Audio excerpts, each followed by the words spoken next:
지금 문을 쾅 닫고 나오셨습니까? 등 뒤에서 남편이 혹은 아내가 뭐라고 소리치는 걸 못 들은 척하고 도망치듯 신발을 구겨 신고 나오셨나요? 얼굴은 붉게 상기되어 있고 발걸음은 전투하러 가는 병사처럼 씩씩거리고 계시겠죠. 내가 저 인간이랑 사느니 혼자 살지. 아이고 내 팔자야. 속으로 계속 이런 말을 되뇌면서요. 죄송하지만 지금 당장 멈추십시오. 지금 여러분이 하고 계신 그 산책은 운동이 아닙니다. 자해입니다. 화가 머리끝까지 난 상태로 땅바닥만 보며 걷는 그 시간 동안 여러분의 몸속에서는 코르티솔이라는 스트레스 호르몬이 독극물처럼 뿜어져 나오고 있습니다. 그 독이 혈관을 타고 돌면서 뇌세포를 쪼그라들게 만들고 심지어 치매를 앞당기고 있다는 사실 알고 계셨나요? 억울하지 않으세요? 배우자 때문에 쏙 터진 것도 서러운데 그걸 풀려고 나온 산책길에서 내 몸까지 망가뜨리고 있다니요. 하지만 여러분 걱정하지 마세요.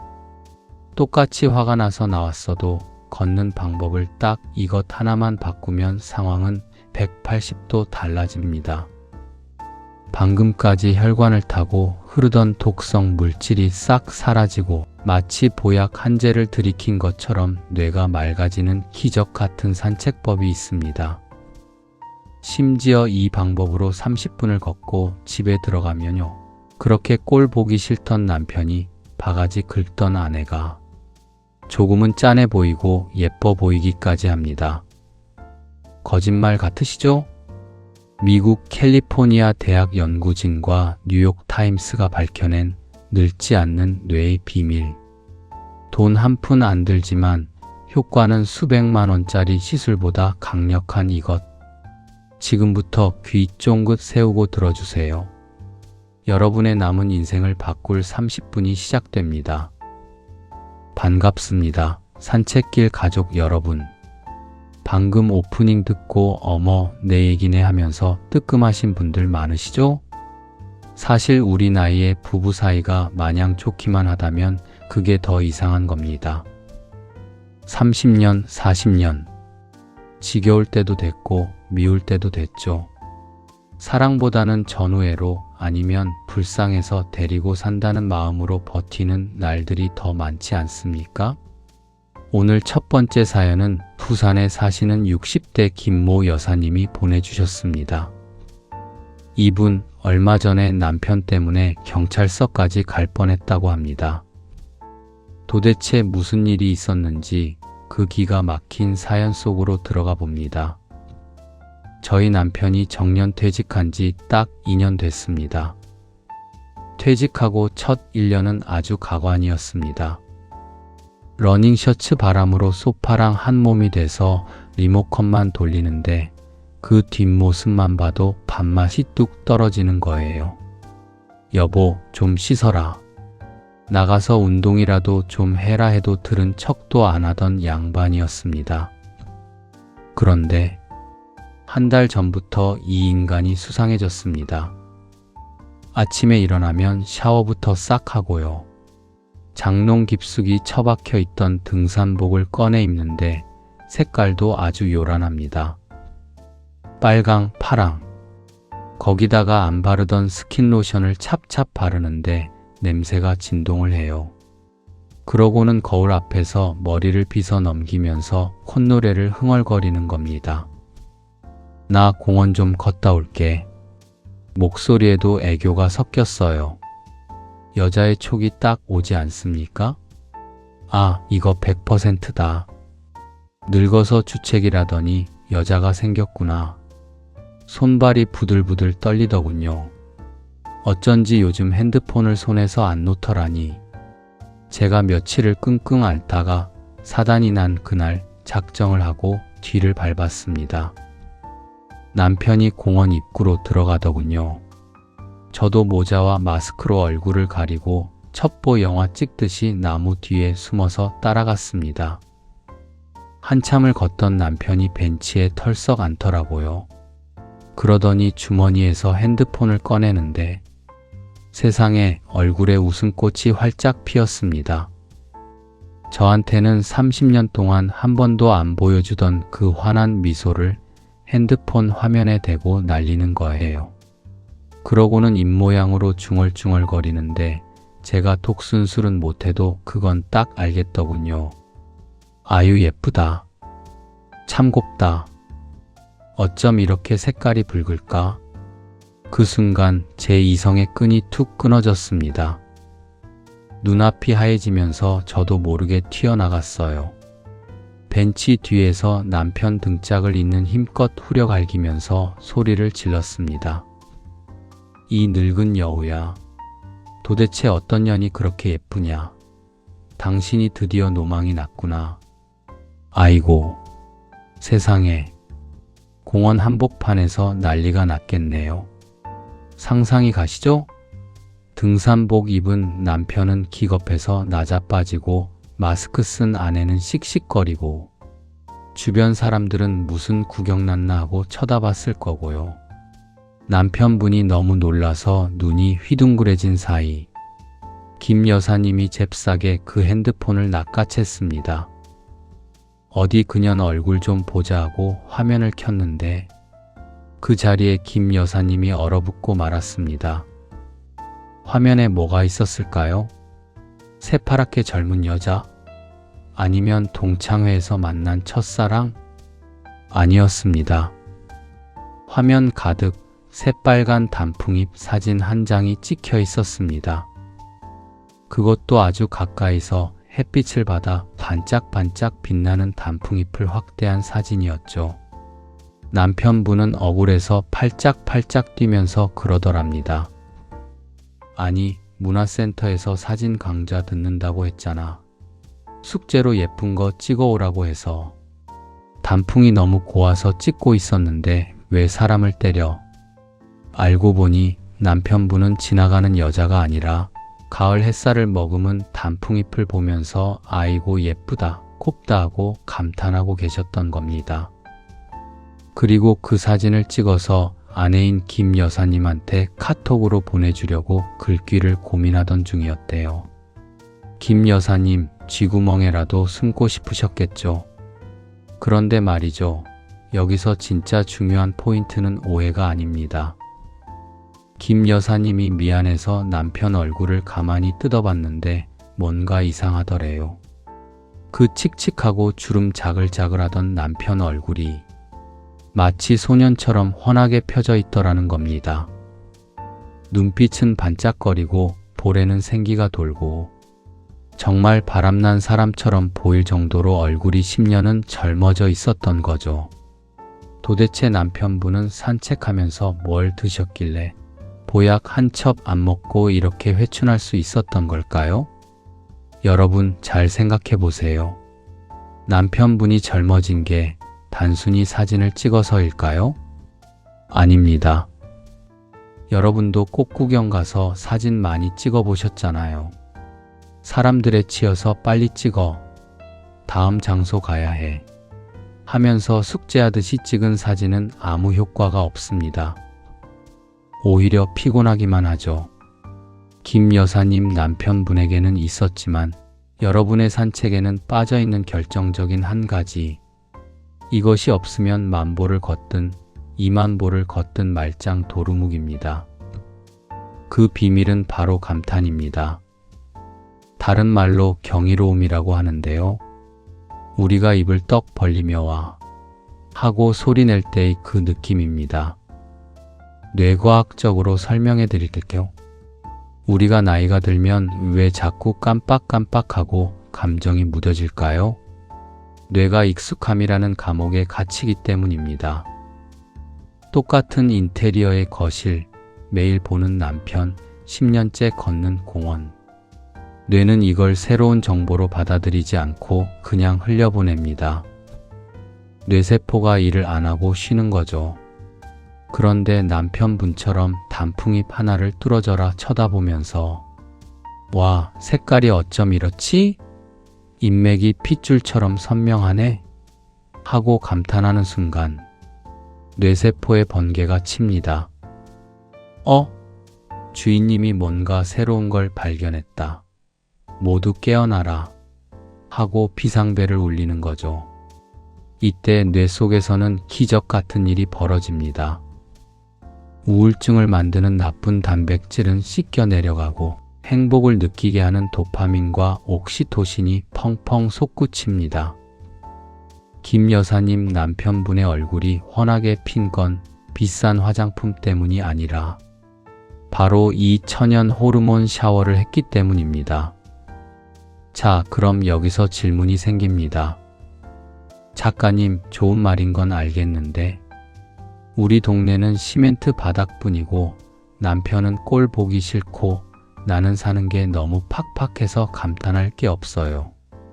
내 인생은 지옥인데 꽃 보고 웃으라니 그게 말이 됩니까? 맞습니다. 저도 압니다. 사는 게 힘든데 꽃이 눈에 들어올 리가 없죠.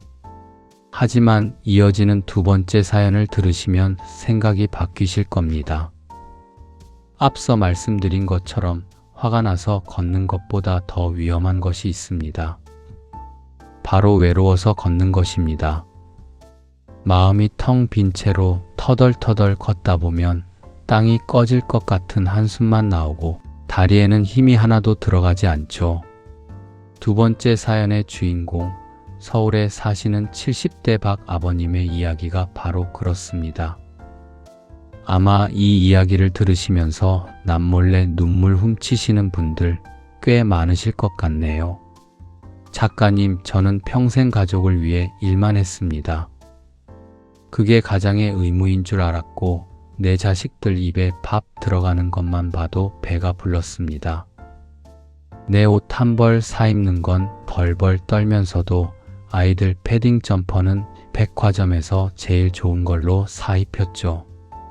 그렇게 악착같이 3남매 다 키워서 시집장가 보내고 나니 재작년에 아내마저 병으로 먼저 세상을 떠났습니다.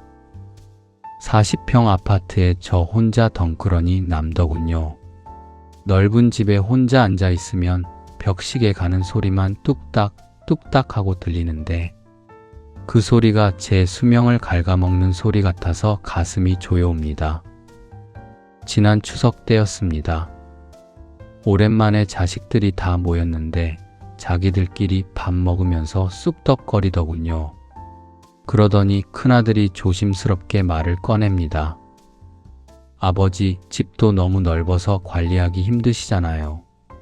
요즘 시설 좋은 실버타운이 많다던데 이번 기회에 집 정리하시고 그리로 가시는 건 어때요? 순간 밥이 목구멍에 딱 걸리는 것 같았습니다. 말이 좋아 실버타운이지. 제 귀에는 늙은 아버지 이제 짐 되니까 방 빼라는 소리로 들리더군요. 내가 너희를 어떻게 키웠는데 어떻게 나한테 이럴 수 있나. 서운하고 괘씸한 마음에 숟가락을 집어던지다시피 하고 소리를 질렀습니다. 다 필요 없다. 썩 나가라. 자식들을 다 쫓아내고 나니 집이 절간처럼 조용해지더군요. 화가 나는데 화보다 더 무서운 건 외로움이었습니다. 이 세상에 나 혼자만 남겨진 것 같은 공포. 도저히 집에 있을 수가 없어서 무작정 밖으로 나왔습니다. 밤 10시가 넘은 시간 한강변을 걷는데 철양 앞뒤 하다. 다리도 아프고 마음도 아프고 그냥 벤치에 주저앉아서 한숨만 푹푹 쉬고 있었습니다. 고개를 떨구고 있는데 강물 위에 뭐가 반짝이더군요. 고개를 들어 하늘을 봤습니다. 그날따라 유난히 크고 둥근 보름달이 떠 있었습니다. 서울 하늘의 달이 그렇게 밝은 줄 저는 70년 살면서 처음 알았습니다. 그런데 참 이상하죠. 그 둥근 달을 멍하니 쳐다보고 있는데 갑자기 눈물이 주르륵 흐르는 겁니다. 슬퍼서 우는 게 아니었습니다. 꼭 돌아가신 어머니 얼굴을 보는 것 같아서요. 어릴 적 시골집 마당 평상에 누워봤던 그 달이랑 똑같이 생겼더라고요. 한참을 달만 보고 앉아 있었습니다. 저 달은 내가 코 올리게였을 때도 저기 있었고 내가 청춘일 때도 있었고 늙고 병든 지금도 변함없이 저기 있구나. 자식들도 떠나고 아내도 떠났지만 너는 나를 안 떠났구나. 그렇게 1시간 넘게 달과 대화를 나누고 집으로 돌아왔습니다. 현관문을 열고 들어오는데 신기하게도 그 텅 빈 집이 더 이상 무섭지 않더군요. 창문으로 달빛이 길게 들어와 있는데 꼭 친구가 먼저 와서 기다려주는 것 같았습니다. 그날 밤 저는 모처럼 아주 깊은 잠을 잤습니다. 박 아버님, 참 잘하셨습니다. 정말 잘하고 오셨습니다. 아버님이 그날 밤 한강변에서 느끼신 것, 그게 바로 두 번째 기적입니다. 우리는 살면서 사람에게 상처를 받습니다. 가장 사랑했던 자식에게, 믿었던 배우자에게, 혹은 평생 몸 바친 직장 동료들에게. 그럴 때마다 우리는 억울해하고 원망하고 괴로워하죠. 왜냐하면 내 세상의 중심이 사람이었기 때문입니다. 하지만 박 아버님은 그날 밤 시선을 사람에게서 자연으로 돌렸습니다. 고개를 들어 밤하늘의 달을 보는 순간 아버님의 뇌는 아주 거대한 충격을 받은 겁니다. 아, 나는 자식들에게 짐짝 취급받는 늙은이가 아니구나. 나는 이 거대한 우주, 저 영원한 달빛 아래서 숨 쉬고 있는 고귀한 생명이구나. 이걸 깨닫는 순간 아버님을 괴롭히던 외로움은 아주 작고 사소한 것으로 변해버린 겁니다. 사실 이 현상은 심리학에서 아주 중요한 개념입니다. 전문 용어로 스몰 셀프, 즉 작은 자아라고 부르는데요. 우리가 대자연의 경이로움 앞에 서면, 예를 들어 끝없이 펼쳐진 바다를 보거나 웅장한 노을을 보거나 밤하늘의 은하수를 볼 때 우리는 압도감을 느끼죠. 와, 대단하다 하면서요. 그 순간 우리 뇌는 나 자신을 아주 작게 인식하게 됩니다. 그런데 이게 나쁜 뜻이 아닙니다. 내가 작아진다는 건 내가 짊어지고 있던 고민, 걱정, 미움, 외로움 같은 짐들도 같이 작아진다는 뜻입니다. 박 아버님이 보름달을 보며 위로받으신 게 바로 이겁니다. 달이 말을 건 것도 아니고 돈을 준 것도 아니지만 그 변함없는 거대한 존재 앞에 서니까 아들이 했던 섭섭한 말, 늙어가는 서러움 같은 게 마치 먼지처럼 가볍게 느껴진 거죠. 여러분, 사람한테 위로받으려고 하지 마세요. 야속하지만 사람은 변합니다. 내 마음 같지 않아요. 하지만 자연은 변하지 않습니다. 언제나 그 자리에서 우리를 기다려줍니다. 오늘 밤 너무 외로워서 잠이 안 오시나요? 누군가에게 전화해서 하소연하고 싶으신가요? 그렇다면 전화기 대신 신발을 신으세요. 그리고 밖으로 나가서 하늘을 올려다보세요. 별이 안 보여도 괜찮습니다. 가로등 불빛 아래 흔들리는 나뭇가지도 좋고 밤 공기에 실려오는 흙내음도 좋습니다.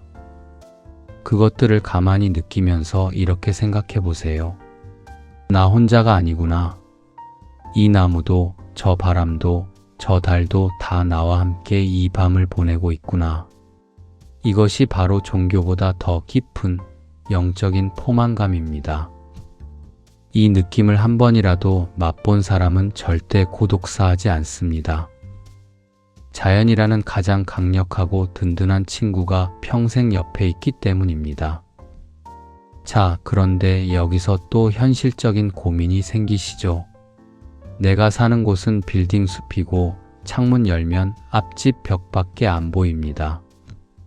달 볼 틈도 없고 공원은 너무 멀어요. 저는 이 경이로움이라는 걸 느낄 수가 없는 환경입니다. 정말 그럴까요? 경이로움 산책을 연구한 학자들은 단호하게 말합니다. 경이로움은 알프스 산맥이나 히말라야에 가야 있는 게 아닙니다.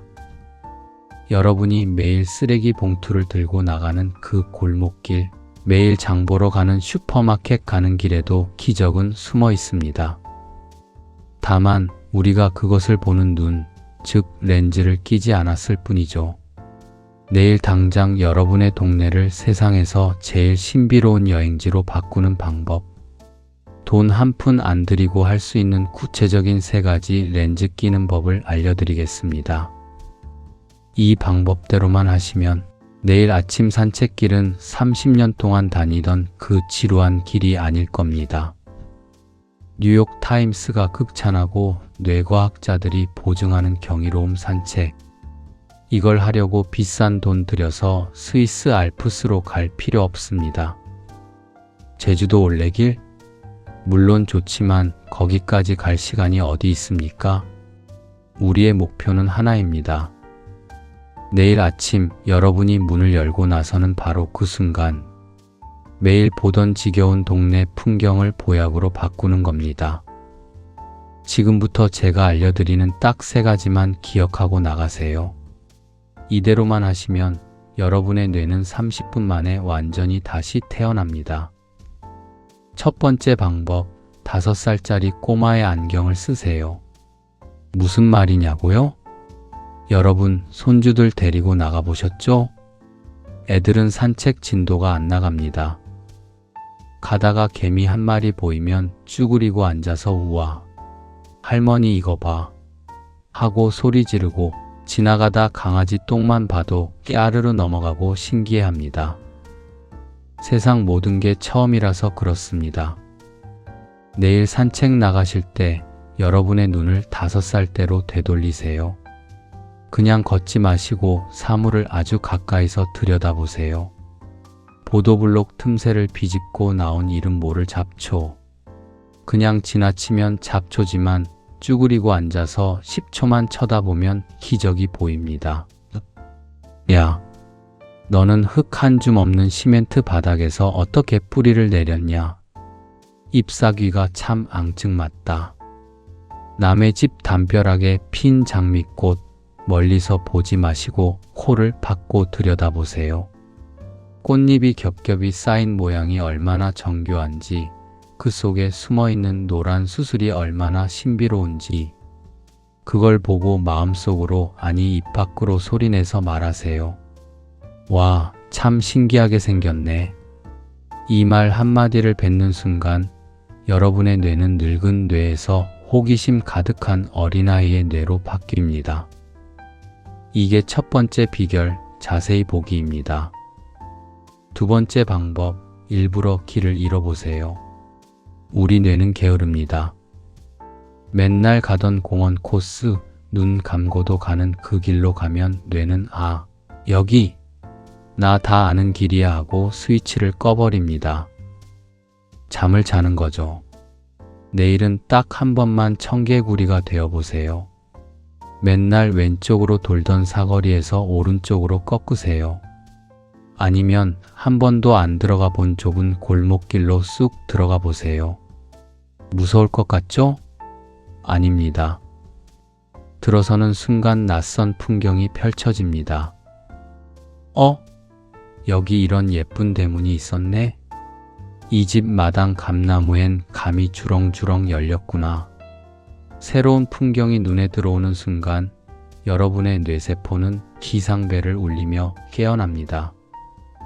주인님, 새로운 데이터가 들어왔어요. 하면서 쌩쌩 돌아가기 시작하죠. 새로운 길을 걷는 것만으로도 치매 예방 효과가 있다는 연구 결과가 바로 이겁니다. 내일은 모험가가 되어보세요. 세 번째 방법, 이게 제일 중요합니다. 이어폰을 빼세요. 산책하시면서 트로트 듣는 거 좋습니다. 유튜브로 정치 뉴스 듣는 거, 세상 돌아가는 이야기 듣는 거 다 좋습니다. 하지만 딱 10분만 제발 귀를 열어주세요. 이어폰을 빼는 순간 세상이 여러분에게 말을 걸어옵니다. 바람이 나뭇잎을 스치고 지나가는 사그락 소리, 놀이터에서 아이들이 깨르르 웃는 소리, 참새들이 짹짹거리는 수다 소리, 심지어 내가 밟는 자갈 소리, 내 숨소리. 우리의 뇌는 시각 정보뿐만 아니라 청각 정보로도 엄청난 자극을 받습니다. 이 자연의 소리, 백색 소음들은 뇌파를 가장 편안한 상태로 만들어줍니다. 명상음악 따로 들을 필요 없습니다. 여러분이 걷고 있는 그 길이 바로 라이브 콘서트 현장입니다. 내일은 귀마개를 빼고 세상의 연주를 감상해 보세요. 자, 이렇게 30분 동안 어린아이처럼 신기해하고 모험가처럼 새로운 길을 걷고 자연의 소리를 들으며 집으로 돌아옵니다. 이제 현관문 앞에 섰습니다. 그런데 여러분, 우리가 진짜로 감탄해야 할 대상이 딱 하나 더 남았습니다. 아무리 예쁜 꽃을 보고 웅장한 달을 봐도 이것을 보지 못하면 산책은 완성되지 않습니다. 세상에서 가장 신비롭고 가장 위대하고 가장 칭찬받아 마땅한 존재. 그게 누구일까요? 바로 여러분 자신입니다. 집으로 들어가는 길, 엘리베이터 거울이나 쇼윈도에 비친 여러분의 모습을 한번 보세요. 머리는 희끗희끗하고 얼굴엔 주름이 져 있고 다리는 조금 절뚝거릴 수도 있습니다. 하지만 그 모습을 보며 이렇게 말해주세요.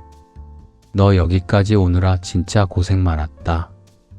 그 모진 세월 다 겪어내고 남편 때문에 속 썩고 자식 때문에 가슴 쳐도 포기하지 않고 오늘 또 씩씩하게 걸으러 나왔구나. 너 참 대단하다. 너 참 장하다. 여러분 생각해 보세요. 길가에 핀 민들레가 흙을 뚫고 나온 게 경이롭다고 하셨죠? 여러분은 더 대단한 분들입니다. 가난을 뚫고 차별을 뚫고 병마를 뚫고 이 야속한 세월을 온몸으로 뚫고 여기까지 오셨잖아요. 살아있다는 것, 오늘 두 다리로 걸을 수 있다는 것. 이것만큼 경이로운 기적이 어디 있습니까? 가장 큰 경이로움은 멀리 있는 게 아니라 바로 내 안에 있었습니다. 오늘 산책의 마무리는 나 자신에게 와. 너 진짜 멋있다. 하고 감탄해 주는 겁니다. 남이 안 알아주면 어떻습니까? 내가 나를 알아주면 그만이지요. 사랑하는 산책길 가족 여러분, 오늘 우리는 화가 나서 혹은 외로워서 시작된 산책이 어떻게 기적이 되는지 이야기 나눴습니다. 내일 아침 혹은 오늘 저녁, 여러분은 또 신발을 신고 문 밖을 나서시겠죠. 그 길이 도망치는 길이 아니라 나를 찾아가는 설레는 여행길이 되었으면 좋겠습니다. 하늘 한번 쳐다보고 꽃 한번 들여다보고 그리고 나 한번 토닥여주는 그런 시간 말입니다. 혹시 걷다가 너무 좋은 풍경을 만나시면 그냥 지나치지 마시고 사진 한 장 찍으세요. 그리고 우리 영상 댓글에 자랑해 주세요. 오늘 나는 이런 경이로움을 만났다 하고요. 저희가 여러분의 그 반짝이는 순간들을 함께 나누겠습니다. 저는 다음 산책길에서 더 재미있고 따뜻한 이야기 보따리 들고 기다리고 있겠습니다. 오늘도 경이로운 하루 보내세요. 지금까지 산책길 라디오였습니다. 안녕히 계세요.